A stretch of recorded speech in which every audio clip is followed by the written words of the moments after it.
Rains and stronger storms are some of the challenges that African farming communities are dealing with as they face climate change, and it's predicted to get worse.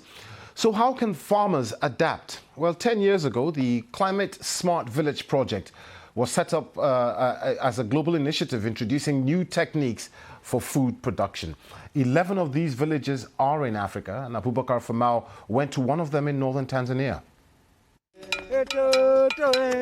Digging and singing. Locals here are braving the scorching sun before the rainy season begins. If they don't finish these new terraces in time, the entire area will be swept away by heavy rains.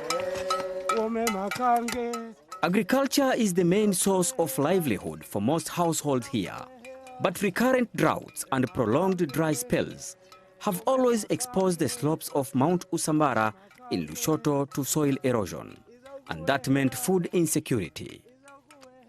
But life began to change a decade ago when locals started to get training on how to build expanded terraces. The terraces slow the momentum of rainfall, which limits soil erosion.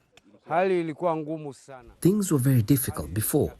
The income was low. There was no relationship between the soil and production because of the steep nature of the area. After we introduced terraces, then it was possible for one to plant a bucket of seeds and harvest up to 3 sacks. Now our area is well conserved and food is readily available.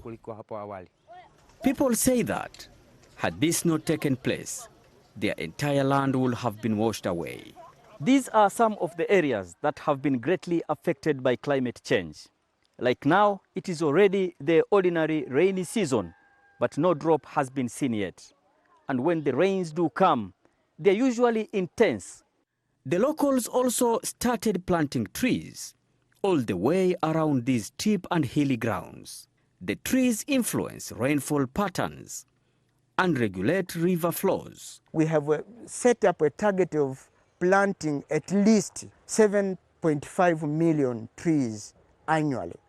This tree nurseries has about 15 million trees ready to be taken to the ground to slow global climate change.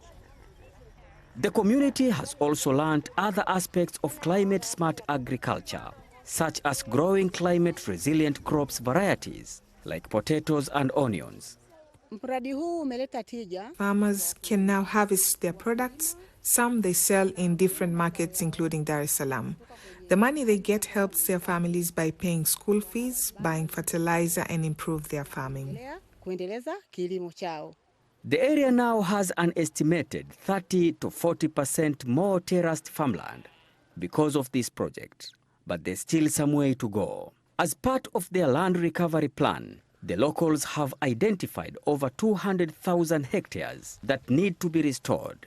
The people of Usambara have set themselves a target of restoring this whole area by 2030. No mean feat, but for this community, bringing life back to these hills is worth the effort.